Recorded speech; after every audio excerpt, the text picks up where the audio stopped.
So if you don't know who Pete Schopen is, you need to get out from under your rock.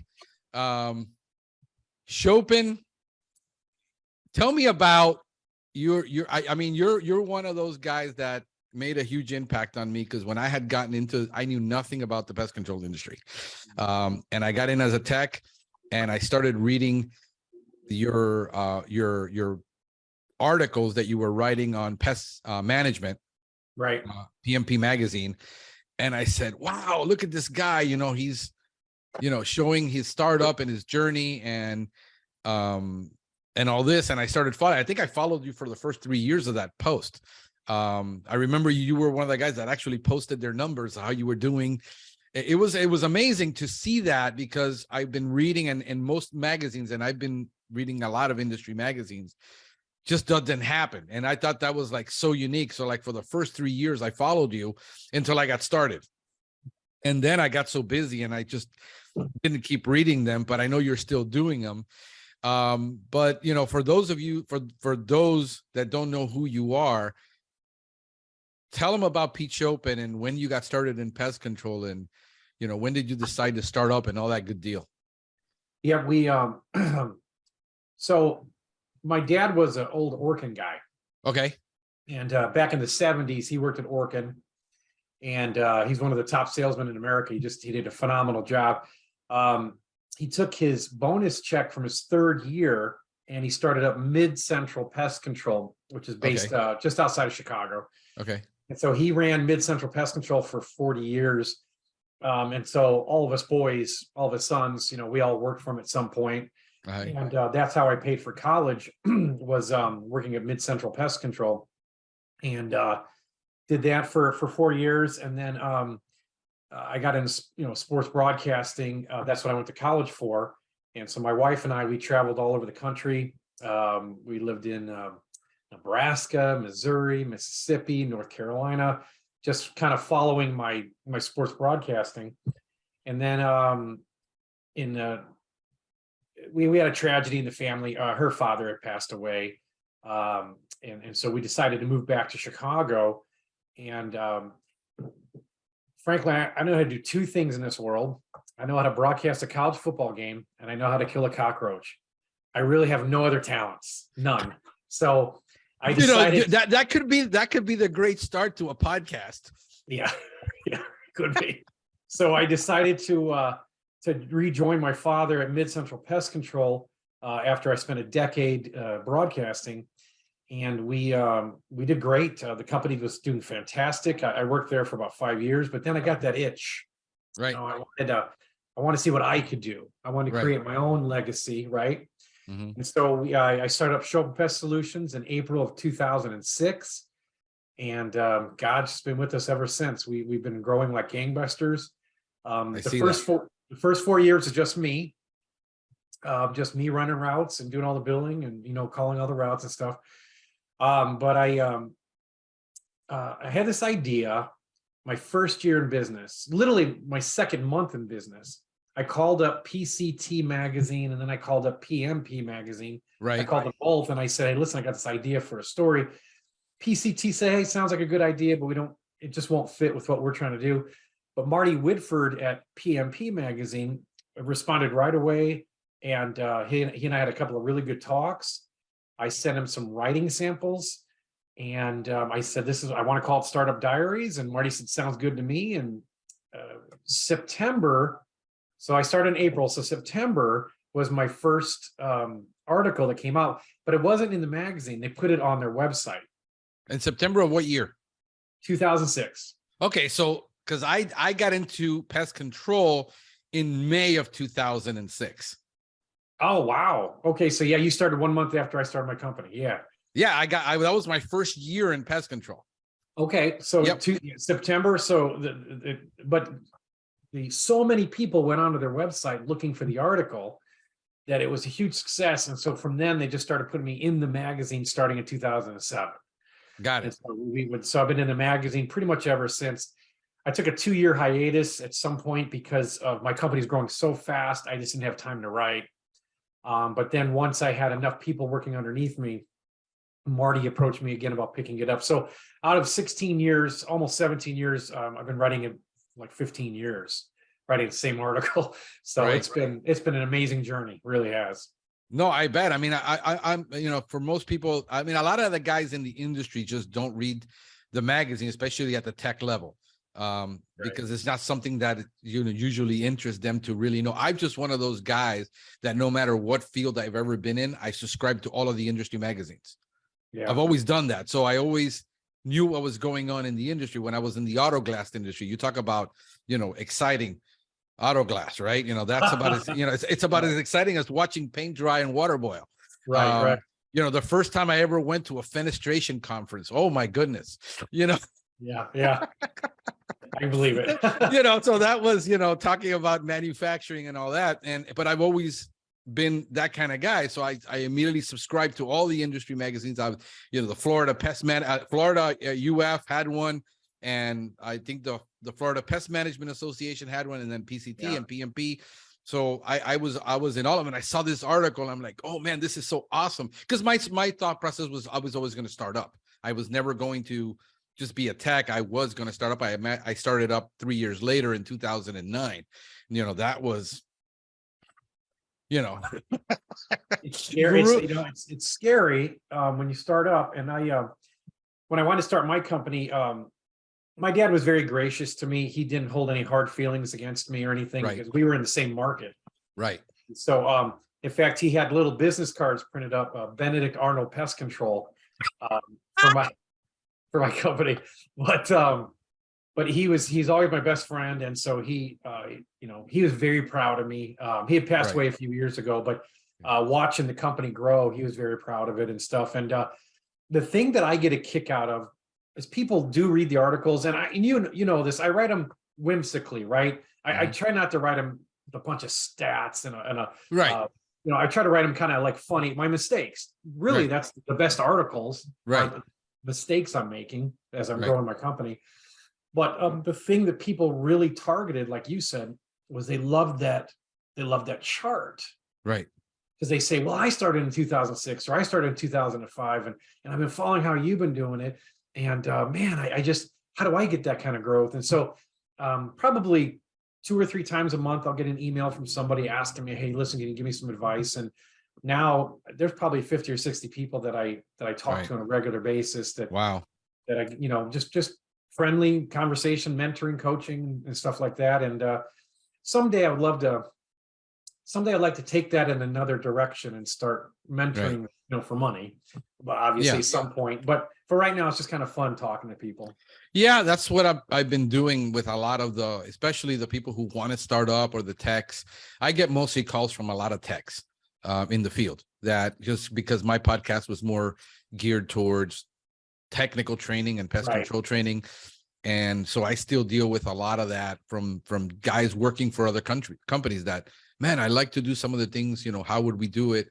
And managers that said, hey, I want to implement some of this stuff. You know, how do we do it? And so that's what I'm getting. But for me, it was not so much the numbers. For me, since I'm just mostly a business manager most of my life, for me was the actual, you know, hey, this is what's supposed to be on my P&L. This is what I'm supposed to be looking at, more than just the numbers, because that's not something I can go by, because the market is different and things. But you know, hey, this was like what you know your chart of accounts would need to look like, and what's important to track and what's important to look at in a pest control company. I think that's vital. A lot of guys don't have any knowledge in pest management. In pest managing of the business part, all of their experience is just as a tech and some sales. And they don't understand the back office stuff of, you know, what it takes to be profitable. I'm trying to teach my guys that, hey guys, you know, the reason I price it this way is because these are the costs they're associated, and I need to build a consciousness in them that they understand when they can't sell a service at a certain price, because it won't be profitable for either. We're in business to be profitable, not just to, you know, cover a commission or something. So that was extremely helpful for me when I started out understanding because I understand how to read a P&L. I mean, I was a business manager. I've never been a real owner of just side businesses that I had, and a couple of ones that I started that didn't make it. So that's another story.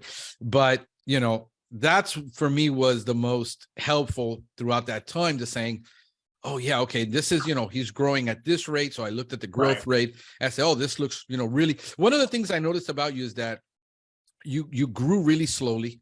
You didn't grow like a lot of companies are talking about, who wants to be the next, pest control billionaire. And, we want to have a gazillion routes by next year. And I think that there is a sacrifice there from operating businesses that grew, and the pain that came along, even as a manager, to growing a business that's profitable, but is healthy, and healthy, not just financially, but healthy culturally. And I talked to a lot of owners who just went through the chaotic 100% growth a year. And then it was just 100% turnover in staff, which is, a lot of the things. And I remember when you had posted, I think during COVID, you lost like 20% of your staff overnight, 30%. Some you fired, some just quit. It got chaotic. I've been in those companies. I went in consulting for a while to look at it.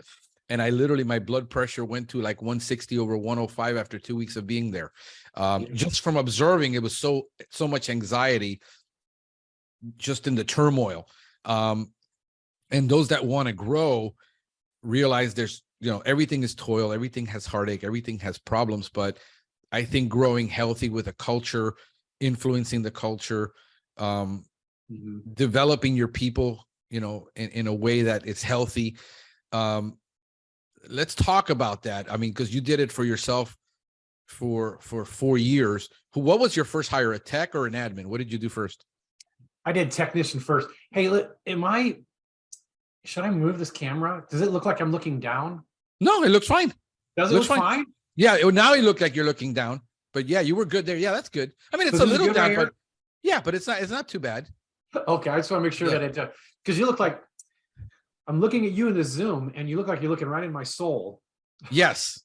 And I don't know if you're getting the same effect from me or not. No, it's because your camera's on top probably of your laptop or your computer. Mine is actually on a tripod in front of my monitor, and my monitor is this little, where all I'm looking at is your face. Okay, all right. So it gives the effect that I'm actually just talking to you. Yeah, it's awesome. I love it. Yeah. Yeah. So that's how I do it. I shrink my little screen down, and I actually have it on a tripod. All right, very good. Culture is something we've worked at, really hard at Schopen Pest Solutions, and culture's not, at least I didn't think about culture until we had a lot of employees. So the first person I hired was a tech. And so what I did was my, it's one of those situations with a lot of single operators. I got hurt, right? I fell off a ladder and I got hurt. And so, but when you get hurt and you're a single operator, you don't have many choices. You gotta get out there and keep working. And so, so I decided after my 4th year that I was going to hire people, but I also knew if I was going to hire people, that I wasn't going to just take it easy. I was going to put the gas pedal down, and we're going to do this. So, I hired a technician. On my 5th anniversary, I hired a technician, and then 6 months later, I hired another technician, and then I just keep hiring. And I ran routes, Franklin. Believe it or not, I was still running routes until about 3 years ago, where I would still get out there because I like to meet my clients. I like to be involved in the company and stuff like that. Right. But I'm a part of a pest control side group, and we mentor each other. And they all tell me, you're nuts. We can't believe, because at the time I had 24 employees and no managers. It was just me, right, with 24 people. But we had, at that point, we had SOPs in place. And for anyone who doesn't know, SOP is standard operating procedures. Right. We had really solid SOPs in place. So I didn't need a bunch of management because everybody was following my directives. Right. Which is where I want, that's the same kind of model that I'm building right now, where I'm giving a lot of accountability to the tech, but there's also a lot of compensation that goes with that. So I'm going down that same model because I hate micromanaging. I'd rather lead people. And my goal, the way I tell my people is, look, my job is not to manage your day-to-day operation. Right. My job is to create those SOPs for you to follow them. And then for me to help you and coach you. And so I really only get involved. Like I gave up on the route. I was in a route for years and I gave it up. And I finally said the same thing. I said, I got to stay here and do what it is I do most. And it's oversee everything. Yep. And trust them that they're doing it. So now I really only go out into the field once a week, twice a week, whenever they have, there's a client that just whatever isn't satisfied for whatever reason, which is like 1% of the time, or, big accounts, or I got to go look at this account before we sell it because it's complicated. It's going to be a headache if I don't get it right. So that's been my mentality also. And I talked a lot about that situation. I said, for all you guys that say you only want to be a solo operator because you don't want the headaches of having employees. It's not that they don't want employees, is they don't want the headaches. And that comes along with it. I said, but what's going to happen when that happens, when you get injured? I mean, I had it happen to me, not injury, but health-wise, medically, it's just, my body is 51 years old. It dealt with 6 years of cancer. I can't go and do the stressful things that a lot of people do. So I have to be smart and say, how do I build a machine that can almost run itself without me having to be there all the time? Right. I think, and really work hard at that, because that's one of the hardest jobs I've actually had. It's not easy doing that. It's really hard because you got to get out of your own way. And that's hard even for me to just say, I got to get out of my own way and trust the process and then just manage, so yeah, that's where I'm at right now. Yeah, so the culture thing is something that has happened recently, I would say, at least for us.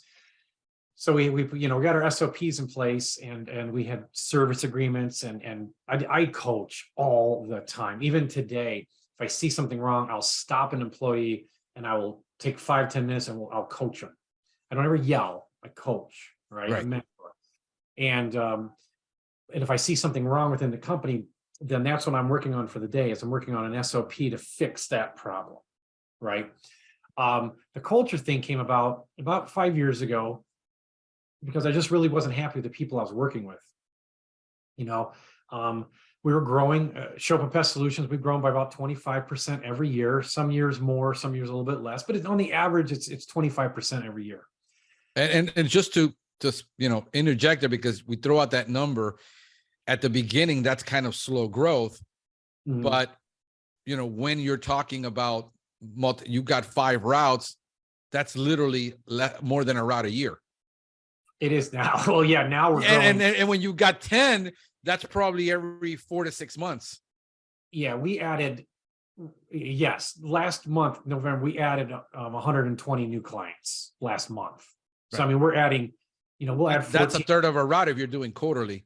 Yeah, we're adding about we'll add probably close to 25 to 2,600 clients this year, quarterly clients. And so we're at this point, we're adding, 10 routes a year is what we're doing. So, wow, which is what we want to hire. And we're going to talk about that in a minute, because that's something that you have to prepare for. But so the culture thing came about because, I just wasn't really happy with the people I was working with. And so, I read the book Traction. And I highly recommend people read that book. If you're a business owner, you should read it. And so that's when I came up with a leadership team. And I told my leadership team, I said, here's the deal. I'm not really happy with the people working here. And by the way, I fired 8 people. Of those 24 people, I fired 8 people. Right. So I fired a third of my company. And then I remember you talking about that. Yeah. Yep. That's what I was referring to. Yeah. Yep. So we went out, we started hiring new people to replace them, but we hired them based on our new core values at Schopen Pest Solutions, which we had not had before. Got it. So 5 years ago, I had my wife sit down with 4 other people within the company. I called them my leadership team. And what they did is they each came up with items that they liked about Schopen Pest Solutions. And then what they did is they narrowed those items, with like 35 to 40 of them, down to 7 core values. And those 7 core values are what we live by now at Schopen Pest Solutions. We came up with a motto. We've always had help is on the way, but now that really hits home, because with the 7 core values, we're focusing on our company motto. It's on our baseball caps, help is on the way. It's on our business cards, help is on the way. When the ladies answer the phone, Schopen Pest Solutions, this is Kim, help is on the way. How may I help you? It's in everything we do now is help is on the way. Help is on the way. It creates that sense of urgency for the client, for our employees. And what it really does is, with those 7 core values now, we are hiring people based on those core values. Is this person going to be a good fit for us? If they're not a good fit for us, we're not going to hire them. Right. And if somebody is starting to slack off and not follow our 7 core values after we hired them, or they get distracted, then we'll coach them, we'll mentor them. But if we can't fix them, then we'll fire them as well. Right. Okay. So we are, we have a little bit more turnover rate than I'd like, but it's because we only want the culture at Schopen Pest Solutions that we're building. We want those people working with us. Right. Okay. So it's been huge for us. We a lot less phone calls from upset customers when you have all the employees rowing the boat in the same direction. Yeah. And we do that through a lot of different ways. We do it through training. Training's huge here at Schopen Pest Solutions. We do a ton of training. Right. Already. We have our standard operating procedures in place. We have our protocols. And all those things combined, just we got a really nice atmosphere at Schopen Pest Solutions for sure. Right. Let me ask you this, because this is, I think, for a lot of us, I was just working on my SOPs again this morning. So I'm revisiting them as things happen. I'm coaching, developing protocols. Like right now, I'm recording daily videos for my guys. Hey guys, this is went wrong. It's usually operational stuff, but it's the top 7 things that always bites us in the butt that they keep missing. Like their basic communication skills are horrible at just communicating with the customer. In other words, that you need to make sure that you emphasize to that customer what time you will be there, and not just say I'll be there in the afternoon and I'll let you know. A client can't sit at home all day. You got millennials thinking, what do people got to do? They don't have kids. They don't marry. They don't, their job is get home and go play video games sometimes, and for me, it's like, hey, all of these people are usually busy. We need to just be conscious. So I have my 7 things, and I got to constantly keep reaffirming those, because you can't just tell them one time. Depending on the week, one will slack off and, he wants to leave early because he's got some friends coming into town or whatever, and he's rushing. And I see it because he starts stacking too many clients and then things fall behind. So my management is, hey, what's going on this week? Are you okay? Why is this happening? And then not wait till the end of the month to then have a pouting session of why things didn't get done. So I just, on a daily basis, so I was looking at my SOPs, which I've always been on protocol, policy, procedures. I have them on 2 sheets of paper to make it easy for them to follow. It's not huge. It's not a manual they got to read through. But if we just follow these basics, we'll always, we'll have 99% success. And everybody's going to be happy. When that one customer isn't happy, it's par for the course. What do? We just accept it. So at what point when you realize you weren't happy and you did, obviously as an owner, you hired because you were growing. At what point would you recommend to an owner, if you're thinking about growing, because a lot of guys will say, no, it's just nonsense. This is all corporate BS. I get a lot of that attitude from people. And I said, no, you don't understand the multiplication of complexity. When you go from 3 to 6 to 9 technicians, it's no longer the same company. It's very different. I notice it even when I have 3 technicians. It's very difficult, and unless you have a management mindset of where you're tracking this, it becomes then that's when you get to that point where you're saying, crap, I got to fire 30% because I made these mistakes because I didn't have this in place. At what point would you want to have a lot of those things in place? And in the culture of the company, most of the time it's people don't think of the core values. It's mostly their values, but they haven't articulated them. Well, I'll start with that and I'll work my way backwards. Okay. So I didn't want the core values to be Pete Schopen. Okay. That's why our leadership team, I said, what are the seven things you guys like about Schopen Pest Solutions? If it happens to be some Pete Schopen stuff in there, that's fine. But I didn't want it to be me saying these are our core values, right? Because I didn't want to taint the test pool, right? Right. I wanted them to come up with the core values, and I love our core values. Our core values are a sense of urgency.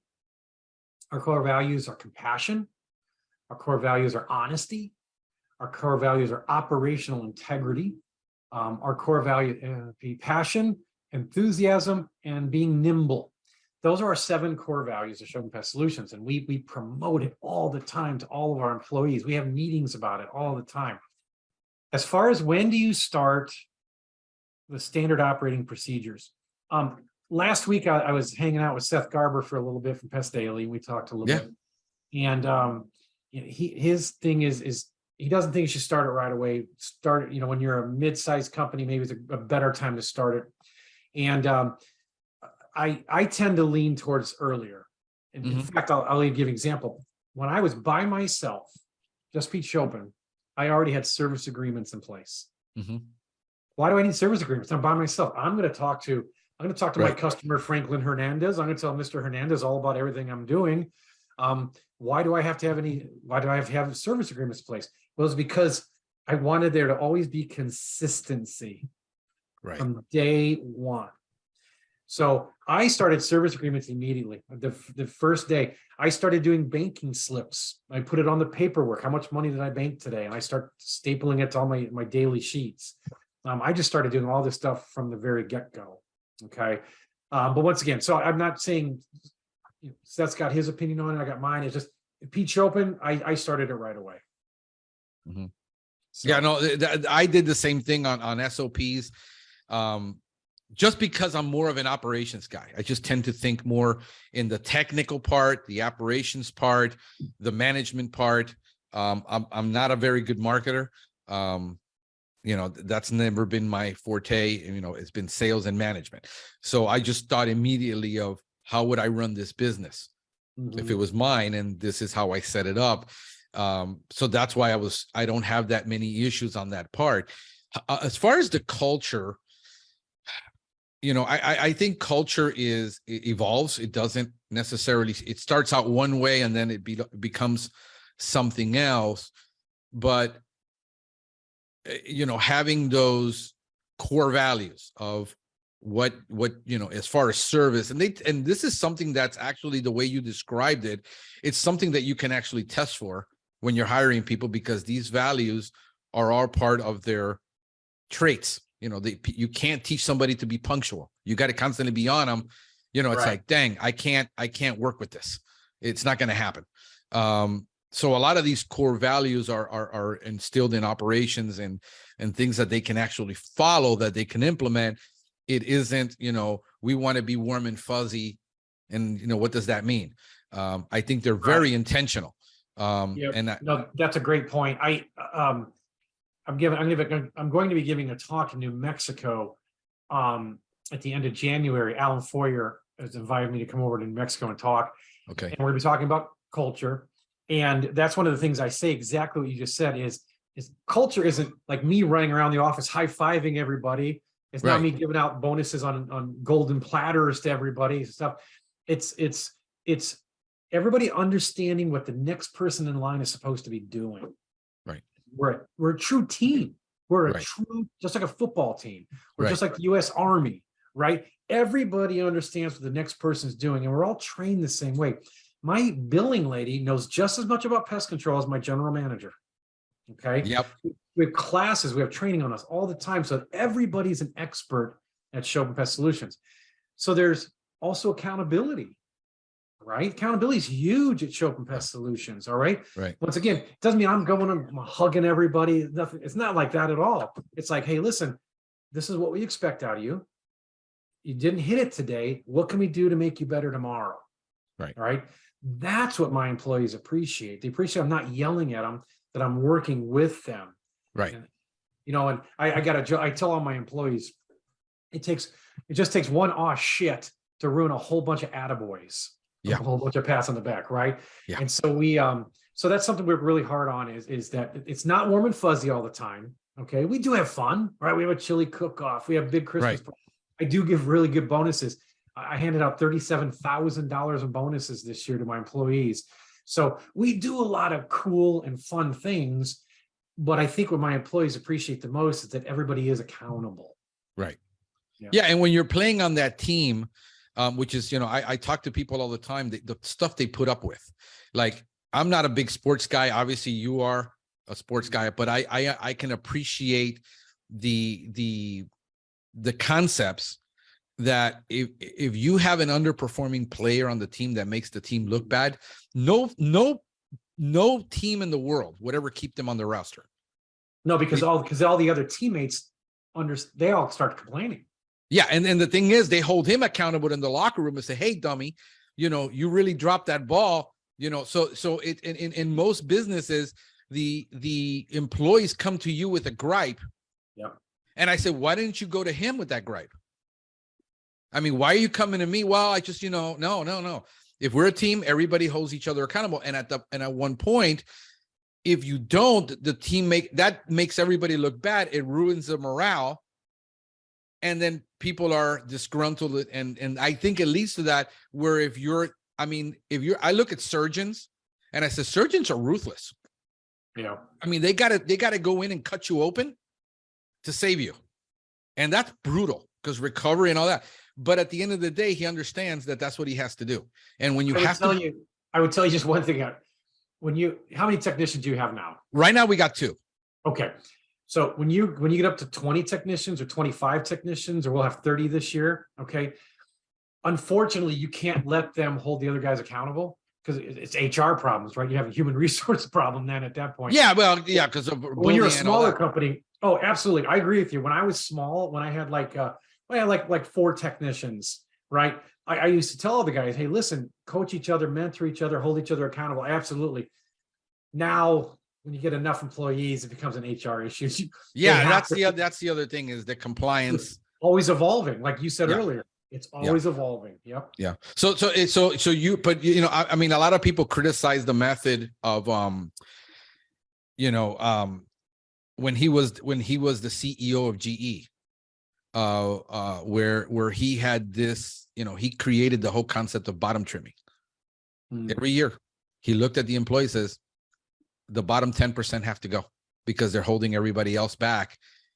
When you allow somebody to underperform, because you feel bad for them, you're not doing them any favors either, because they're in a place where they're underperforming, where they could be doing something else with their life, where they could be excelling. I don't think everybody is going to be a $1 million pest control company, but everybody's got some type of potential to do something great with their life. I agree. I agree a little bit with the bottom trimming. I do. We have, I think we have really strong KPIs in place. And once again, for anyone out there doesn't know, it's key performance indicators. Right. We got a really strong KPI system in place where we monitor not only the technicians, also the office staff. Okay. Our inside sales team, we monitor everybody through our KPIs. And I wouldn't say we trim the 10% off because we're too small for that, but definitely the 2 or 3 people that are underperforming, we'll have talks with them. We'll keep coaching them. We'll keep trying to move them up. And if it doesn't work, it doesn't work. And at that point, you got to cut loose. Yeah. And that's been my thing. And that was hard for me at the beginning.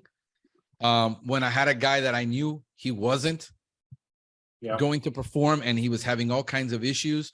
And I held off on that for 9 months. Yeah. Through the coaching, and like he would even sit across the table and he knew he wasn't cutting it. He was admitted he wasn't cutting it, that he couldn't overcome his issues. And he just asked me one day, bro, why do you even care? Mm-hmm. and at that point, because I do care about people, and, in the process to hire is brutal. So if I got a guy that I can see he has, I keep working with people until they give up and they like, but at one point when the company gets so big, that becomes so draining and taxing. When you have 10, 15 people that they're like that, when it's one and you're like, okay, today we can, muddle through this, but when you've got 10, it's like 20% of your staff is always, and then there's the people who, then everybody looks at it and says, oh, he gets away with it. And then it just ruins the culture. I mean, it just, that's the whole issue of is that, juggling back and forth in the culture, versus buying foosball tables and coffee bars for people, thinking that's culture. I don't think that's culture. I think it's how everybody conduct in the expectation and, whatever that is. And then, like I said, that could change later on. It always does as things evolve. And, we've got a younger generation of people without no work ethic because they have no work experience. I will tell you that the next group of workers has been outstanding for us. We got an 18-year-old kid who's working for us right now. Guy's just a gangbuster. He's doing a fantastic job, smart. Right. He's going out there, he's working hard. I have 2 managers right now. They're 25. I mean, these guys, they're hustling, right? Yeah. It's so I'm very happy with the next generation coming up. I think they're really good, hard workers, and I'm really excited for them. One thing I would tell you about us, and once again, I don't have all the answers. Obviously, I'm a work in progress myself. I'm learning as I'm going and growing the company. But one thing that I've noticed is that at Schopen Pest Solutions, we seem to operate much better when there are layers, right? There's me, there's my GM, there's my director of operations, there's my district manager, there's the managers, there's supervisors, there's the technicians, there's office staff. So there's layers. And once again, everybody's kind of looking up to the next person saying, well, that's what I want to do. And how can I get there? And then once again, part of our culture is the training and teaching and coaching, because we want them to get there. Chris Bauman is my director of operations. His goal is within the next 3 years, he wants 90% of Schopen Pest Solutions employees to be licensed. That's not technicians. That's all employees. He wants 90% of all employees to be licensed. And we're working really hard right now to make that happen. We've got 3 office staff, 3 ladies who have never held a B&G sprayer in their lives. Right. Have licenses. Wow. I mean, it's amazing. They got 90 plus scores. Illinois is a tough test. Illinois is a very hard test. Unlike Wisconsin, we work in Wisconsin and Illinois. Wisconsin's an easy test, but it's a lot of book work. Illinois is a tough test. And so we got 3 ladies that are licensed, and that's the culture we want. They bought into it. They say, yeah, we want to know more. We want to move up with you, Pete. And it's been great. Do you think, I mean, in all honesty, if you didn't have the plans to grow your business the way you did, the legacy you want to live, people want to, especially younger people, they want to grow, want to be in a place where they know there's upward mobility for them. Yeah. But when you're a 4-man operation or a 6-man operation, you can't retain that employee because he's going to outgrow you. Yep, I agree. I mean, I outgrew most of the companies I was with because of that reason. I just got bored to death. A guy with ADD who's a hustler and a go-getter, and you keep him in the same place and you say, you're going to stay here till you die, it's detrimental to me. I took lesser paying jobs just for a bigger challenge because I was that kid. And how are you like in your recruiting process and all that? What are you implementing to find that kind of person that is the fit for you in that culture? Because that's the most difficult part, is identifying it. Like, what's your process like as far as, attracting those people and then bringing them in and then onboarding them? Because I think that's where most companies fall apart, is that onboarding and the failure to ID the right person because they don't have a culture. So what we do is, we do all the similar routes that a lot of people do. We use Indeed. I'll tell you something. For the first 16 years I was in business, for 16 years, I never paid once for advertising to hire somebody. Not once. I used Facebook. I used my church. I used my baseball connections. I coach a lot of baseball teams, and I used all those connections to keep hiring people. And we are on part of 12 different local Facebook groups. And anytime we have a job opening, I just throw it out there. Hey, we're hiring. This is how much we pay. These are the incentives you'll get with us. And it's been. Can you hear the clicking in the background? No, it's fine. Okay, good. That's my wife. She's trying to work. Well, so I was going to kick her out if she was bothering you. Nah, we're good. Okay, all right. You're good, honey. So anyway, so until this year, we really had not done any paid advertising to hire people. But as you know, the great resignation that happened all across our country, where 10% of our workforce just decided we're done working forever. It was really hard finding people, and no one wanted to work when they're getting these checks from the government. Right. And so in February of last year, I actually started using Indeed. I would have Indeed on for about 10 days. So I paid $45 a day, and the Indeed worked really good for us. I was shocked. We got quite a few people through it. And so I did all my hiring in 2022. Almost all of it was through Indeed. And it worked out really good. Once we get those applicants to come in, then one of the things that happens is either my general manager or myself, one of us will interview that candidate. It's one of us. If we like that person, then we will have 3 peers, 3 people who work here will then interview that person. It has to be unanimous. If all 4 people, me and the other 3 people, or my GM and the other 3 people, if we all like that person, then we'll hire them. For us, it's not the Wonderlic test, and I don't have them doing those flip up charts or anything like that. It's an emotional hire. We want them to fit our culture. Right. So we have 2 pages of questions. It has to do with our culture. And we don't say, hey, this is how it is at Schopen Pest Solutions. Do you agree? It's not like that. We'll ask them questions. We'll lead them into a conversation. Right. And then we'll listen to their responses. Right. So all the people interviewing them all have the same sheets of paper. They'll jot down lots of notes, and they'll rate the person on all the things they're asking them. That's our SOP. That's our standard operating procedure for hiring somebody. Once again, I really believe you have to have SOPs for everything. So everybody's doing it the same way. If I go to Denver, Colorado, and I buy a burrito from Chipotle, then I go to Miami and I buy a burrito from Chipotle, that burrito should weigh the same and taste the same. Yeah. Right. And that is the consistency of the success of franchises that most people don't get. And when I talk to most technicians, and they're like, no, you just want us to be robots, and I want to do it. And I walk in the companies literally where I've looked at 6 different employees, went out in the field with them, drove with them, and all 6 are doing the same pest problem differently. And they wonder why they have 20% callback rates.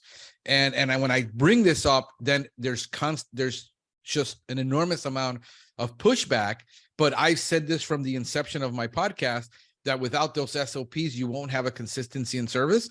And yet the most experienced people in the field would argue with me every time. But after, you've worked and been a technician for 15 to 25 years, you've got like your way you learn to do it, and you want to walk into a company like mine, right? And you'll never make it because I got to retrain you, and it's too hard. And this is what these people that are listening to me will hit their head against the wall all the time. It says nobody appreciates my experience. It says you got to understand, I appreciate the experience. It's useful. But when it comes to how we perform, we all have to perform the same way and do it the same way. And if you actually find a better way that we can incorporate, I'll listen to you and we'll incorporate it, but then everybody else has to follow it. I think that's a very valuable point. In all my 17, it will be 17 years this April, I've hired 1 person ever from another company, ever. Yeah. Okay. because it's too hard to retrain them, and they do get their feelings hurt. Yeah. So we hire raw people who have never done this before, and then we train them up. And I am completely open to new ideas. Right. I had a technician come up one time and say, Pete, why don't we use tri-dye for bald-faced hornet nests? We're power spraying. We're making a mess all over these people's houses. Why don't we just shoot tri-dye in there, clip it, and be done with it? And I was like, okay. So one summer we tried it, and it was a giant success for us. Right. So, so there's, I am always, once again, I had another employee, Chris, my director of operations. He said, Pete, why aren't we using backpacks? Why are we using these big power sprayers and dragging hoses through people's dog poop in their yards and stuff, and breaking little light fixtures? Why don't we go with backpack sprayers? And I started thinking to myself as a business owner, a new hose on a power spray is $400. Well, I can get a flow zone for $400, yep. right? Or close to that, right? Yeah. So to me, it made complete sense. So now we're in the process. We're in about a 5-year period where we're slowly switching out, getting rid of all our sprayers and going back. It was funny because I do a lot of teaching over at the extension center, a cooperative extension center. I've been doing it for 9 years. And I walked in and I said, in 2009, it was 2009, 2011. I said, I'm getting rid of all the power rigs for GHP and all that. And I said, we're going to backpacks. Yeah. And everybody laughed. Can't be done. You can't get this, you don't need 10 gallons per 1,000 square feet to control ants. And everybody laughed at me. And today it's like the new revolution of people using backpacks. But, it's like everything that comes out, I'll test it, and companies already know, they'll send me stuff because they know, I'm a test junkie, and things like that. But there's so many things that it's like, yeah, why are we dragging a hose? That was my same thing. Every time I would get so many complaints. He broke my sprinkler head. He broke our light. He broke this. And it's like, really, we're dragging a hose around a house to deal with an ant problem. And so I got rid of it. For us, our big thing up here is wasps and spiders. That's our really big thing up here. So we got to hit those peaks. And so for me, if I was a single operator, I would have a power sprayer. I would, because I know I would be careful. Yeah. I want to get it up there. But the flow zones are so good now. You can get up 30, 35 feet if there's no wind. I mean, you can I bought one of the giant flow zones. I think it was the Typhoon. For shrub spraying, because we do a lot of Illinois. I mean, I used to be 95% lawn and ornamental. Mostly about 60% of what we do is ornamental work, not lawn. So we have these big giant shrubs, and people you can't control pests. And I would argue, and I said, okay, how do we control pests in a orchard where you have 15-foot trees? All it is a giant blower with a mist. I said, you're telling me we can't do ornamentals on 15-foot shrubs with a mosquito sprayer that is a mist blower? And I did it, and I challenged everyone in that room, and everybody said no. The problem is we've already been doing it for like 2 years. Yeah. With success. Right.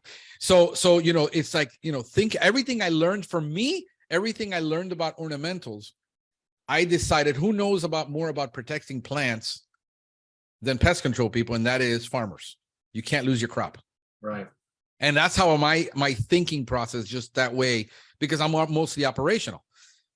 So I get a lot of ideas from a lot of people.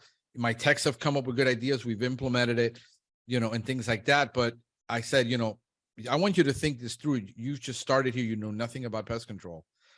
And I had one guy decided he was going to watch YouTube videos on how the other guys were doing it, and then start implementing that. And boy, it's like all the callback rates went through the roof. I says, why are we getting all these callback rates? Right. I started looking. I said, no, I started doing it this good. I said, I told you I have a training program. I trained you. I gave you the protocols. Why did you change it? Well, I don't know. I just decided, no, you don't get to experiment. You don't get to change it. If you want to, it's controlled, where we're like, okay, let's try this new product on these 10 homes for a year and see what happens. And then we can compare, but we're not just going to blanket. I had one guy that he would have a new manufacturer come in every month to train his people. And it was, here's the greatest new product. And I said, this is why you're getting a ton of callbacks on these ants. You're causing the problem. And when we tried to take that product away, the techs went nuts. I mean, we had a similar situation. I train my people too. I go, listen, don't go grabbing after the shiny new toys all the time. Yeah. Okay. Don't be like a cat, right? You're always grabbing that shiny new little toy all the time. I go, don't do that. I go, if something makes sense, bring it up to the group. And we do. We have weekly management meetings, and then we have monthly end of the month meetings with everybody. And I said, bring it up one of the meetings. Let's talk about it, and then we'll see if it's something we want to use or not. But we had a situation. Where I've always used Weather Block. Weather Block's okay. It's not the best. It's not the worst. It's okay. Right. It's cost effective, and it works for me. Okay. Right. A lot of people use contract or soft base or whatever. Okay. So then we started getting a couple of complaints from some people saying, boy, it seems like the outdoor baiting isn't working. Can you come check our stations? We go check them. The bait really wasn't being eaten very much. So what I did is I told them we're going to go with Resolve soft bait, and we're just going to switch things up, see if they go for that or not. Okay. Well, sure enough, the outdoor rodents were going for the Resolve, and but they're also going for the Weather Block too. So whether it was young pups, whether it was older rodents not going for bait, who knows what was happening? Drought, wet, who knows? The food competition. We really don't know why they weren't going for the Weather Block that particular time. But when we went back out, they were eating Resolve, but they were still eating our Weather Block too. Well, one of my technicians got in his brains that Resolve only works in Wisconsin. Clearly Weather Block works in Illinois, but Weather Block must not be working in Wisconsin. There's a whole different type of rodent up in Wisconsin that doesn't eat Weather Block, right? Right. So now when he was out training people, what would he tell them? Oh, you're in Wisconsin. I'm like, oh my God. So we had to have a big meeting about Resolve and Weather Block. I said, listen, nothing wrong with Resolve, nothing wrong with Weather Block.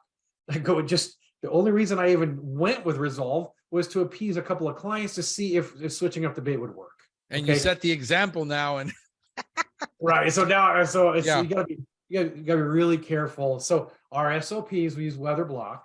That's what we use. But if you got a situation where you want to switch things up to give the rodents some variety, I said, go by all means, switch up the Resolve. I'm fine with that. Buy contract. Ask our director of operations to get some contract. I don't care. Quick kill. Whatever you want to use, I don't really care. But just make sure that you're talking to everybody first. We're all on the same page, and then we're all agreeing to it. Yeah, no, that's it. So what I'm finding is that I have to have weekly meetings. Sure, they're short. What I'm doing is little videos. Hey guys, this happened in this situation. Yeah. Here's what we did. There's no need to have a giant discussion about it. It's most of the time it's, hey, when this happens, then this. But sometimes I tell the tech, do one thing one time, and then it just becomes gospel.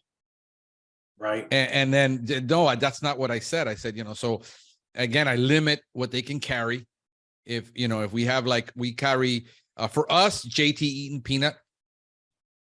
Anything with seeds in it seems to be highly attractive. We have roof rat. So our biggest thing is roof rat. We don't have Norway. And for if we need a quick knockdown and where the populations are super high, then we're using First Strike. But I don't like using those baits for maintenance. They're very expensive. And you have the secondary issues that I don't like using it. So I said, then once we get this cleared, we just go over to JT Eaton Peanut, and this is what we use for maintenance. Yeah. It's having them use that judgment of when they need it. Yeah. And that's the thing is, I got to trust you that, hey, this, you use this for this reason. It's like, how many blocks do I put in a station if there's nothing being eaten? I said, let's put 4. We come back in 7 days and we monitor. And then we come back in 7 more days and we monitor. Because just because they didn't eat it doesn't mean there's no rodent population. Right. People are complaining they're seeing them all over the place. So I said, let's monitor and come back in a week. And then if you see that they're not eating, what do you do with the box is empty? Do you put 4 more? He says, well, yeah. I says, no, put 8 because they wiped it out in a week. You need more. But do you put 8 or 16 in every box? to waste it, and then it gets moldy, and then we got to throw it out. And that is that whole, there is no common sense for this. It's, you got to do the training, and then you got to use judgment. So one of the biggest complaints I always have is rodent stations. They're not. Right. So now what I do is, since we use pest routes, we create a subscription just for rodent, so they can't miss it. Because, I never saw any boxes. The customer must have moved them.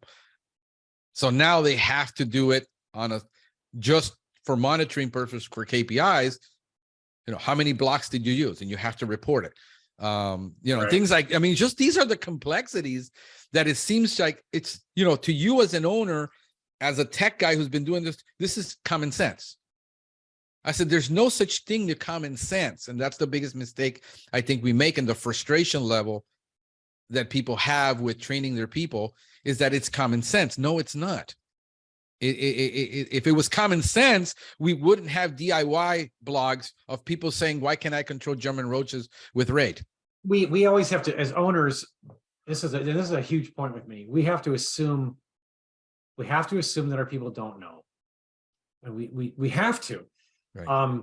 I gave a presentation 6 weeks ago, and I was in Iowa. I was giving a presentation, and after the meeting was over, a bunch of people came up. We were talking about pest control, and they said, "Pete, what do you think is the most important thing in pest control?" I go, "We know you love culture, but what else?" And I go, "Well, training is important, and it's part of culture." Okay. Right. And they go, "What do you mean?" And I go, "Let me ask you." And I turned to a young man, and I said, "What do you use in your power sprayer during the summer?" And he goes, "Oh, I use Tall Star." I go, "Okay, what's the active ingredient?" Just blank. I go, "You're putting poison on someone's home, and you Right. don't know what the active ingredient is." Right. And he goes, and I go, "It's bifenthrin, because I study pesticides."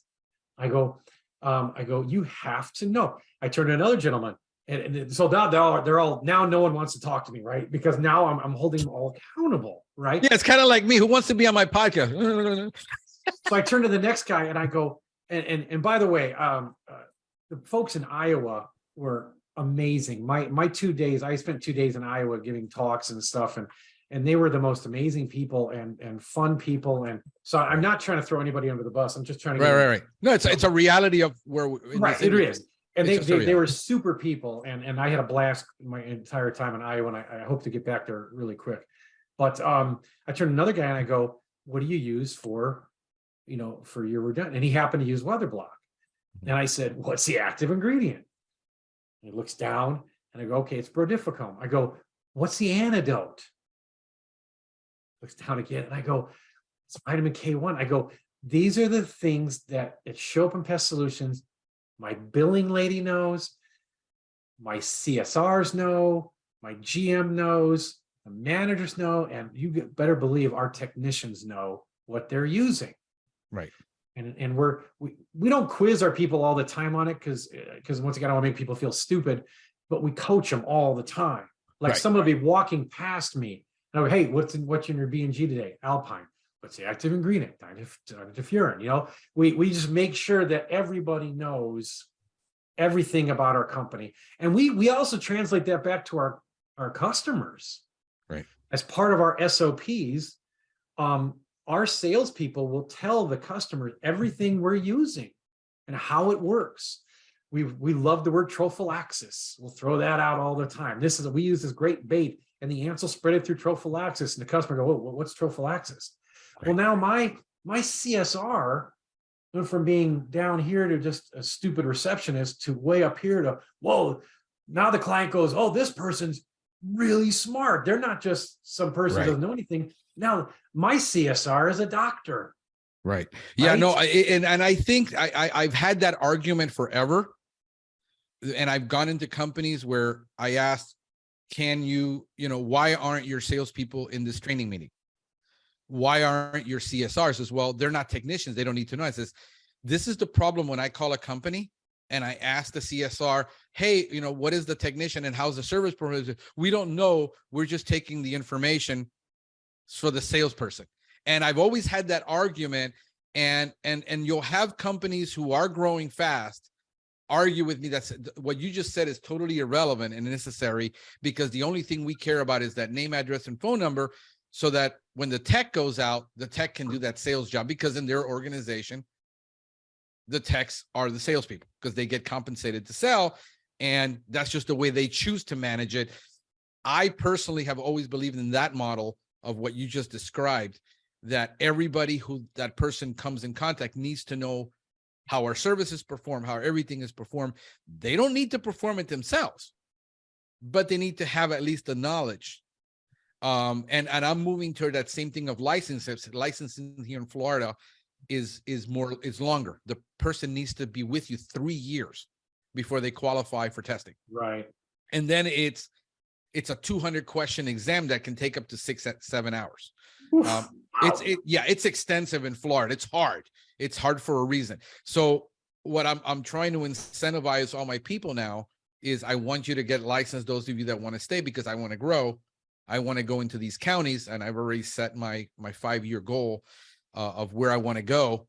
And I think that's exactly the same way I've been thinking it, to do it. So, but most people say, no, that's stupid. And I said, no, that's exactly what needs to happen. That's the culture at Schopen Pest Solutions. That's our culture. Yeah. And I think, and to me, that's importantly vital. Yeah. Since I look at things operationally more than I look at the sales and market. I understand these are important. I've been in sales my whole life, but and numbers are important. But I think that without that culture, and without this thing, then you have that just chaos that you didn't want. It's unintentional. And that's why I said, the sooner you can start working on this, but I don't have 5 people. I don't have 10 people. Why should I read traction? Because if I talk to a traction coach or people that have taken traction, well, you need to be at least at $1 million a year in revenue before you deal with traction. I said, when do you prepare to hire people? Usually the moment you need them. Why aren't you preparing? Right. A year, if you know that in a year you're going to have to hire somebody. Well, and that's a great point too. And I brought that up both at the Iowa presentation that I gave, and also recently in Indiana at another presentation I gave, was the fact that you have got to foreshadow what's going to happen with your company, right? You have to be an actuary. You've got to say, okay, if Schopen Pest Solutions is growing by 25% a year, and we know we are. I could go back 16 years and you'll see how we're growing. We're growing by 25% a year. So if that's true, and we're at 44 employees right now, Jesus. Well, that means that we need to hire 11 people. That's 25%. Right. So we know going into January, February, and March, in those 3 months, my branch managers and my director of operations, my GM, we all know we have got to hire 11 people over the next 3 months. And so, but that's what you have to do as a good owner, is you have to foresee these things. You have to understand what you need to do. And all my people on board, they all understand it, and they all buy into it. And because of that, even though we're growing bigger as a company, and we're kind of saturating the market where we're at right now, we're still growing by 25%. We will have to expand this year. We're going to open up a Wisconsin office. We got to get that going, and that'll happen sometime in probably March. But let me ask you a question based on this. How is your stress level now compared to before? You're a way bigger operation, but compared to when you were maybe 10 techs. It's different. It's a different stress. Right. Back when there's 10 technicians, I was still stressed out about the customer satisfaction. That doesn't mean I'm not with that. Yes, it doesn't mean I'm not concerned with it now. Of course I am, but I have people underneath me that are concerned with that. Yes. Yeah. My concern now is almost 100% employee related. Okay. So all of those single operators out there who don't want to hire people because they don't want to deal with problems and stuff. So it never goes away. But once again, when I had 10 employees, let's say, I was more concerned with, are they treating my customers fairly? Are we getting to the customers quick enough? Are we doing everything we're supposed to be doing for the customers? right? If there was upset customers, I was still taking all the phone calls, right? Now what I care about is this morning, perfect example. This morning, I had a young lady come to work and she's clearly sick. Okay. And I said, did you test for COVID? She had her mask on. I said, did you test? She goes, yes, I'm negative. She showed me the results. No one could come to work at Schopen Pest Solutions if they're sick, right? Because it's COVID, right? We just can't take the risk. Right. So they all have, so she did send in her positive or negative results to her superior, her manager. Okay. But doesn't mean that I get it. Like I said, there's layers now at Schopen Pest Solutions. So I'm pretty far removed from that. But I was down there visiting all my employees and I saw her and she had her mask on. I said, are you okay? She goes, I don't feel good. I go, okay. I go, tell me what's wrong. And she told me, well, I got kind of a runny nose and I got a cough. And I go, okay, have you done anything for it? She goes, no. She goes, once I knew it wasn't COVID, I'm going to let this run its course. So I ran to Walgreens real quick and I grabbed her some Mucinex and I ran it back over and I said, her, take this, follow the directions. And, but those are my concerns now is I want all my employees happy. Right. I do hold them accountable, but I want them happy. I don't want them to be at Schopen Pest Solutions and be miserable. That's not what I want. Whether there's different stresses that maybe they don't feel like their boss is treating them properly or they're sick. They got a lot of concerns. I have a young lady that works for us who has cancer and she had nobody to take her to her doctor's appointments. Nobody. She's kind of a single mom. She has nobody here that can help her. So I took her to her doctor's appointments. Okay. So it's just with 44 employees and we'll have over 50 employees next year. It's just a different kind of stress. Now I'm stressed out about my employees. I want to make sure they're all okay. Right. Yeah, no, I mean, it is. I mean, I'm still wearing 5 hats. But I've decided, and I've been making some, a lot of the times it's those decisions. I didn't make the decision to grow. I mean, I had plans to grow, but just my health took a hit. My personal life financially and everything took a hit. And I just didn't have the energy. I still recovering, trying to get that energy, but it's been good in a sense that I had to learn I couldn't rely on everything I could do anymore. Yeah. And then I had to realize that I had to delegate everything, literally. And so I started delegating more and I delegate more to my employees. I delegate, I mean, even my house, I don't clean my house. I do dishes. I hired a cleaning lady. I mean, just to that point where I'm just everything I want, I have to hire. And then I realize that I can grow more. I can think because I was able to take a step back, get clarity, get focus, what I needed to do. I mean, I've had a van that I bought a year ago that we couldn't get going. I didn't have the energy to do it. So that's another thing that I tell people. I says, you need to think. And luckily for me, I've always had that I've always needed to hire. And I can't stay where I am because what's going to happen if X happens? And I live in a major city. This is a very shallow, superficial town. Nobody cares. Everybody will either quit on you at a drop of a hat or fire you at a drop of a hat. Nobody cares. So I realized I have to, make sure that, this, so I mean, like literally, I can leave right now with 2 employees and it will still operate because they know they're handling so much that I put on them. But the way I looked at it is in my mind, I need to hire managers that can manage a territory, manage a route, manage the client, manage the product, manage the vehicle as if it was a store. And I just have a franchise mentality that I applied to that in my perspective that allows me to have less managers and more coaches maybe where they can be, because I spend a lot of time with them, so that's just been my mentality the whole time, because I originally wanted to franchise my business. I'm still teeter-tottering with that idea. Maybe not, but at least I implemented all that early on in those concepts. So now you're growing. You're going to be 40 something employees this year. Dang, man. What do you do for marketing? I mean, what did you done? Because you're very conservative in what you're doing. I mean, I can see 25% a year. First of all, to maintain that consistency that not to go into that 10, 12, and then, I mean, that's a hell of a consistency. Yeah. To have, it requires a lot of discipline, but it also, I think, requires a lot of self-restraint. Because it does. We once again, we have manager meetings all the time, and we're coming up with ideas on stuff we want to do. And some of the stuff it costs money to do. Yeah. I one of my friends from college is now works at Purina, and he's a big wig at Purina. And I had him come speak to my employees one time. And he asked me, he goes, Pete, he goes, what do you think? What do you think is a result of where you're at now? And I said, a big result of where I'm at right now is I can say yes more often than I used to. Mm-hmm. I can say yes to these different ideas and stuff like that.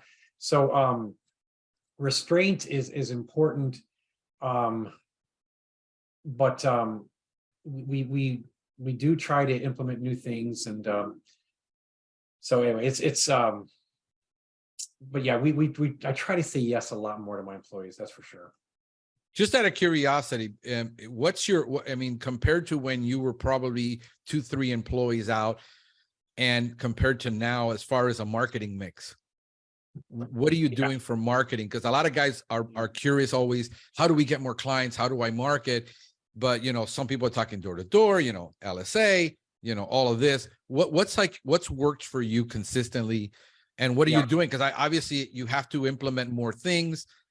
You have to have a basket with a lot more eggs in it. What's going on with that? We obviously we do search engine optimization like most people. I know there's a lot of companies out there that do their own. I get it. Yeah. Really smart people, much smarter than I am. Right.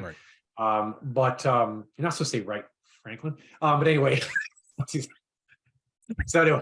No, but that's why you hire people. You hire people that are smarter than you and do things. But I use Reach Local as a company I use. They're a bigger company, and they do my website and everything.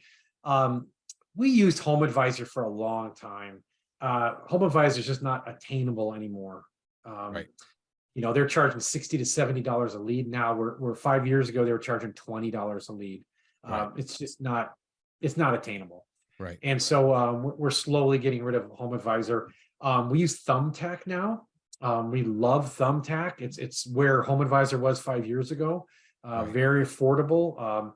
I like the interaction with Thumbtack that you get with your clients. I think that's a big plus over Home Advisor or Angie's List, whatever you want to call it. We still do a lot of social media stuff. We put stuff on Instagram, Facebook. We put funny pictures of what our technicians are doing out in the field, just building that recognition with the name brand, right? We do have billboard signs up throughout our county that we're in right here. Just funny signs showing, giant bugs and stuff on them and things like that. I would tell small operators a huge thing they should be doing is they should be a part of their Chamber of Commerce. Chamber of Commerce doesn't mean much to me anymore because we're at a good place with our company. But when I was small, by myself, or I had 2 or 3 employees, I was very involved in the Chamber of Commerce. Because when you're involved in the Chamber of Commerce, a chamber membership costs you $250, $300. It doesn't cost you that much money. In a small town, it might maybe cost you more in a bigger city. But what you're doing is you're getting salespeople, right? So you go to a networking committee or networking group, and you're part of 30 people, and you're all switching, handing out leads. Well, now all of a sudden, Pete's the bug man. Pete's our bug guy, right? They might not even be using my company, but it doesn't matter. They're going to have a friend who's got a pest problem. Oh, I got a guy through my chamber, Pete, the bug man, right? So any startup companies out there or 1, 2, 3 man operations, I would say if you're not a part of your Chamber of Commerce, you're really missing an easy way to get clients, okay? Because now you've got 20, 30, 40 people selling for you. And that's huge. It's important. So small operations, I would say visit every single home inspector, every single real estate agent, and hand out business cards because they are seeing people every single day. And they're seeing people that are just a step removed from what we do for a living. Right. So I would hand out business cards to all of those people as well. And those are some things. I did door-to-door sales for a while. I had no choice. That's how I started out. If I wanted to eat that day, I had to sell something, you know. I mean, yeah. I remember the very first sale I ever made was for a wasp nest. And I remember that $200 check I was holding in my hand, you know, like, what do I do with all this money, you know? Right. But if you want to pay the mortgage, you're going to do door-to-door sales at first. Now, it's a different world from when I started. When I started, it was Yellow Page advertising. Okay. Now you can get search engine optimization up and running almost, you know, instantly.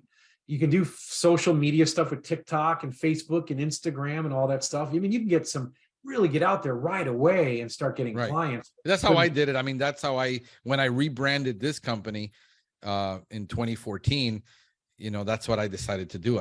Everything was SEO. I decided SEO and YouTube for me. And that's, you know, still, I mean, we still get quite a bit. I mean, a ton from YouTube, believe it or not. Most people don't know, but again, I have 600 videos out there. Yeah. You know, but to me, that's a whole lot easier than knocking on doors. And it's a whole lot easier than paying out $3,000-$4,000 a month in advertising when it's still working for us. And again, it's starting to taper. And we're looking at different avenues. I am looking at, one of the things that I am looking at is Thumbtack, but it requires that full-time person to be manning those phones, because that call needs to be. Yes, but you would be that person. Yeah, I don't want to do that. Well, then you would. I'm going to hire somebody. I've decided that's one of the reasons. Once I do it and I decide to do something, I've decided if I have to do it, it's not going to happen. So I need to get a person. Like, I'm hiring a guy right now, a salesperson. I'm hiring my first salesperson to take all those calls. And you know, it's a great deal, because he has been a previous salesperson for a big brand. And I think an important thing in our day and age that we're living in right now is, I think, a social media czar, social media director.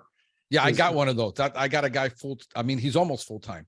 I need that will probably be one of my 11 hires this year, would be a social media person.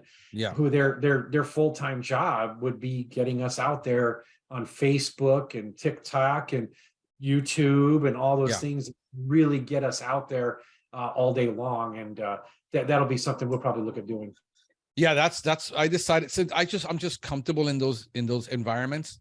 Like I said, everybody does. Like, some people say, oh, I built it exclusively under the door, because that's what they knew.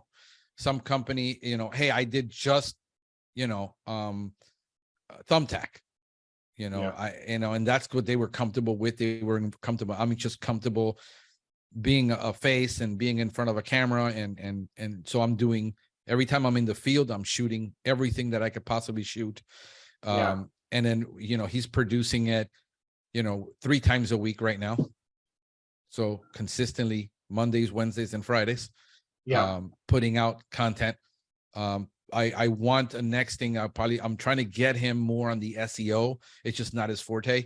It's very tough. I was doing the SEO. I'm doing right now all the analysis, because I understand it, but I just hired a company to do the GMB. I said, I'm taking this off my plate and I'm hiring, but it's very hard when I've gone through 4 companies and $15,000 later, both of them tanked my SEO. I said, you know, the funny is, you can point out all my errors, but I still do SEO better than you do. Because at least I get the calls. That is something that, that's something Seth Garber and I were talking about too, is, you know, and he spoke to some Indiana people as well, was, you know, most small companies can't afford SEO. You know, not the reality of it. Correct. You know, once you get to $1 million, that's when you really start pumping that money into search engine optimization, right? Until then, you probably handle most of it yourself. You probably could. Oh, I was doing content writing, you know, at one point 5 days a week. I was writing 1 page a day for 2 years. Good. That's good. You know, that's what I had to do. I knew what the game was. I knew what I had to do to compete. Now it's much harder. I mean, now it's probably 10x harder than when I started, but we're ranking because, you know, we have the domain authority. I built that up. I mean, that was just easier for me to sit behind all day a computer do this, answer the calls, and just be a cop, traffic cop, and scheduling and billing, and just be an admin and just hire all that out. Now we're hiring out the SEO. Just out of curiosity, what's your budget on advertising right now? What are you spending on percentage wise? We're TJ, what are we at? 5.5%, 6%? Okay. Our advertising was 6%, I think. Yeah, probably 6%. Yeah, It's so small. that's why you got that. And when I talk to people who are hyper growing, they're somewhere in 15 to 25. Yeah. Because you need it. It's a machine that needs to be fed. It's a monster, It but does. you didn't create a monster. You're creating a machine that's, finely oiled. You see that consistency, that 25. People don't have the patience sometimes for that 25, but if you can compound it, that's where it's nice. It allows, I mean, I need more breathing room now to think and not be frantic, because I've been, the only thing that saved me, honestly, Pete, was that I did create a niche, and then I created a subcategory. Blue ocean strategy for me was an eye opener on what I had to do when I rebranded, because in Miami, I can't compete with roach guys selling $65 service. I just can't. So I had to create, so we were able to create super premium pricing, and that's what keeps me where I need only, my techs produce half of what a normal tech does, but with really high margins. That's changing. Now when I only had 2 competitors in the market, now I probably have 10. Yeah. And still competing in the regular arena with the other 300 companies that I have in my county. I mean, I did a 13 mile around me. I pulled 60 companies within 13 miles around me. Wow. And I got all their pricing. I called them all. We're getting all their pricing to figure out where that pricing is and where that sweet spot is, so I can kind of compete where I'm, I don't want to be the low baller, but I can't afford to be the most expensive guy in the market either. Right. I can't afford it anymore. It's no longer a business strategy for me. And it's for some people says, no, you can make more money on one times. And I said, yes, if you're a one-man operation and they're buying you, but I don't care for that anymore. I'm not even interested in that. I want to build that culture. I want to build it over time. I tend to be, as I get older, I have a lower tolerance for the risk. I'm more risk averse now. I'm not as, let's go for it. It's more of that, I still have that 20% right now. For COVID was a disaster and I was out of the game for a bit. But yeah, I mean, that's where I'm at now, where I have my 5-year plan of where in the markets I want to be in the next 5 years. And I'm in a place where I can focus and do it. And also the numbers are there for us to be able to say yes to a lot more things. Yeah, man, is there anything you want to tell me that I didn't ask you that I should have? You said, man, I talked to this. I know you were just in Indiana too. I think you were with Doug Foster hanging out over there. What an incredible guy. I love that old man. Yeah, there was sorry, Doug, I called you old, but you're older than me. So Doug's an awesome guy, and he's got a huge heart and a passion for pest control in our industry. He's got a passion for our industry, and he's a great guy. No, I was with Seth Garber and Doug Foster, and we had I think we had 22, 23 people show up. It was just strictly business stuff. And I talked about Seth did a great job, talked about where you should be, what you should be focusing on at each level of your business. That 250, 0 to 250, 250 to 750, 750 to $1.5 million, and then 2 million plus. He did a really good job of breaking down, and his thing is sales, keep getting that sales.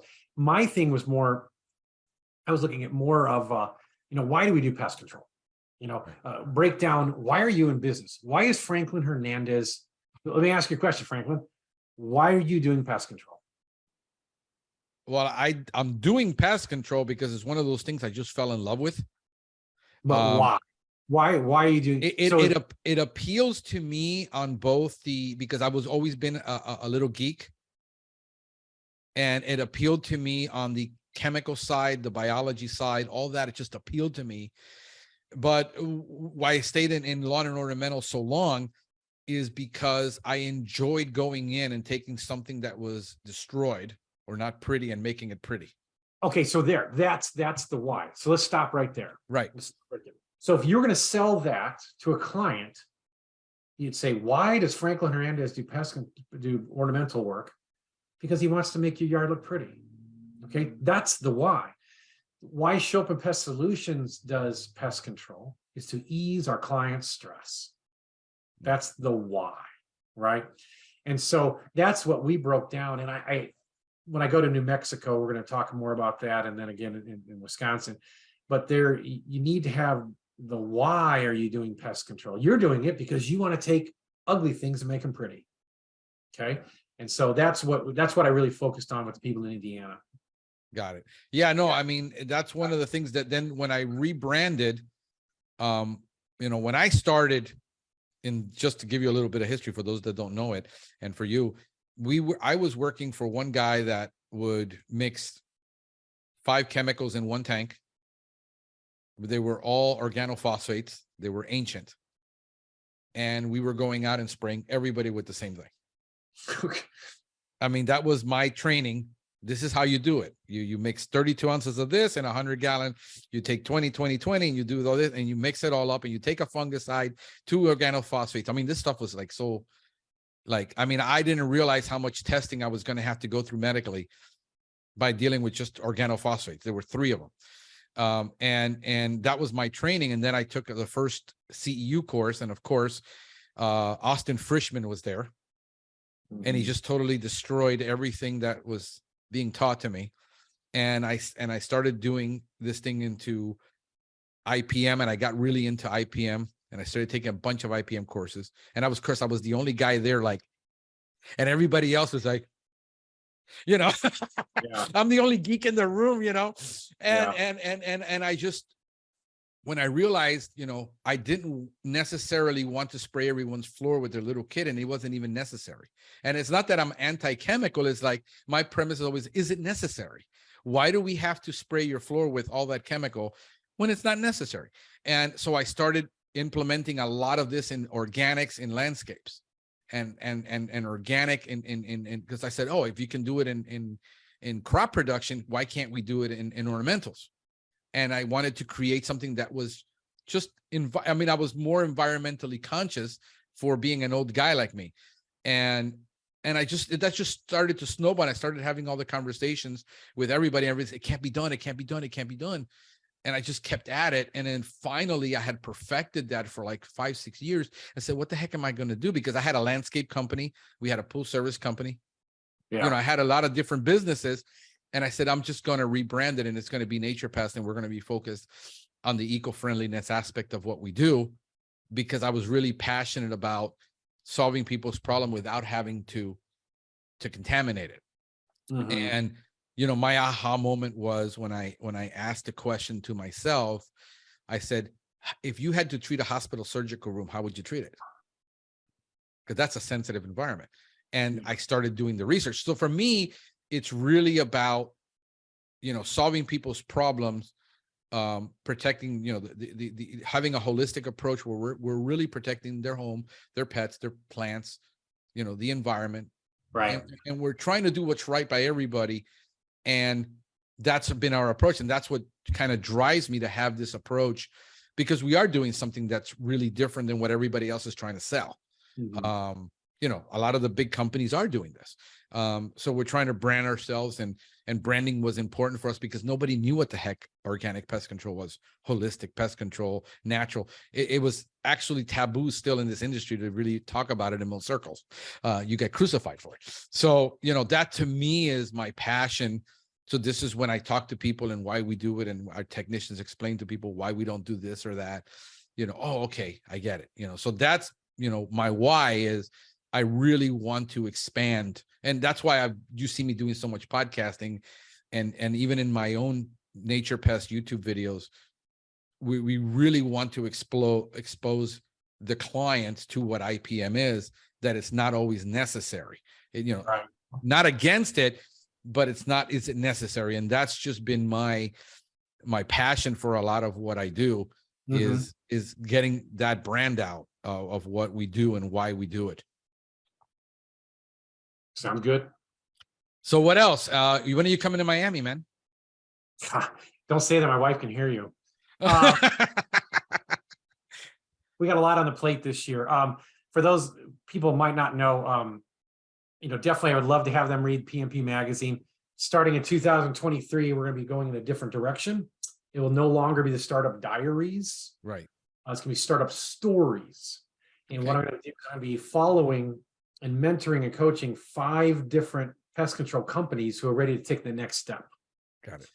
And, I'm really excited. My first people that I'll be talking to will be Angie and Bill Richter out of Cincinnati, Ohio. Nice guys. Yeah. They're I've met them before. Just the best people. But they're ready to take that next step. They want to grow their business. Yeah. And so I'll be meeting with them, and we'll be going over the why. We'll also be doing SWOT analysis for them. Once again, for people who don't know, okay. Brings the weaknesses, the opportunities, and threats. We'll be going over that with them. That'll all be going into the article. And so we're going to be following them. Then in March, there'll be another company, April, another company, May, another company, and June, our 5th company. Then we'll start back around in July and revisit those 5 companies again and see how they're doing. See if they're implementing some of the things that we brainstormed about. So that'll be what I'll be doing this upcoming year. Tammy and I would love to get in our RV, and we're going to travel and meet these people face to face. Awesome. And so that's going to be pretty cool. And so I'm on the Purdue steering committee for bringing in lecturers and stuff like that, and setting up the Purdue conference. I'm really excited about that opportunity. I really want to make it out there this year in January. I'm going to see how everything is that I can get away, because I've been wanting to go there for almost 10 years now. It is this particular year, the group of speakers.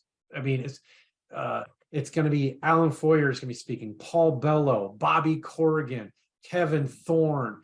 It's just a who's who of people that'll be speaking at this thing. So it's my buddy Zach Ewert from Wisconsin, Green Bay area, is talking about bats. It's going to be really an impressive. Yeah. Now, I don't know if you'll handle it or not, Franklin, because it's going to be about 100 degrees cooler here than in Miami. So yeah, I could do it. I was in Michigan 2 years ago. I went up there for a training institute to do some recording for them. And I was up there in Michigan in, I think it was December. It was December. Right before Christmas, I went out there. But I lived in Ohio. I lived in Ohio for 8 years. All right. Yeah, I lived in Columbus. So yeah, but anyway, I still got my long johns, and I'm gonna look like I'm going skiing everywhere I go. It gets so cold. It was cold here today. It was when I woke up this morning, it was 7 degrees, 0 with the wind chill. It was so cold this morning. And then I woke up and I walked out in my like this, and I'm like, oh my God, it's like it must have been 68. Hey, screw you, Franklin. But yeah, I was like, oh man, it's cold this morning. It was like 68. Oh, I wish. But otherwise, everything here is good. Like I said, my wife and I, we're getting ready for the upcoming year. We'd love to get out and visit a bunch of people. So if we can make it to Miami, I promise that'll be one of our top destinations, no doubt about it. Yeah, no, I definitely would like to meet. Hopefully, I can do January. I'm going to take a little trip out to Georgia right after the holiday, and I'm going to be out in Georgia. So I'm going to go see Paul Bello while I'm there. I'm going to be driving through Atlanta and that area. And yeah, Paul Bello's got a good workshop coming up in March in Nashville. Yeah, I saw that. I'll be going to that one too, and because I don't think you can ever stop learning in our industry. The moment you think you know everything, then you're probably going to start failing. Yeah, no, I realize the more I learn, the least what I don't know, and at every level is different. A lot of people think like, I have friends who are actually following me right now who ask me the question, bro, that corporate stuff, you understand it. I don't understand it. How do I do that to grow my business? And he's a one-man operation. And I said, yeah, but it comes along with the experience. You're going to have to go through it, man. You're going to have to get to that point, and you hit the wall, and you get people to help you through that wall. And then you get to the next wall. And it's just, there's nothing that you're going to be able to learn to have all the answers. I don't have them. Anything else? Anything you That's want to it, add? brother. Anything? All right, brother, man. I Probably not. appreciate you. Probably get to work. Yeah, no, right. Me But, too. But I'm very honored I'm very honored you asked me, and I've been looking forward to this. So I really appreciate you having me on today. No, thank you. I've been waiting a very long time. So this is like, it's one of my, bucket lists that I can scratch off. Thanks. Thank Frank. you, my friend. Take care of yourself.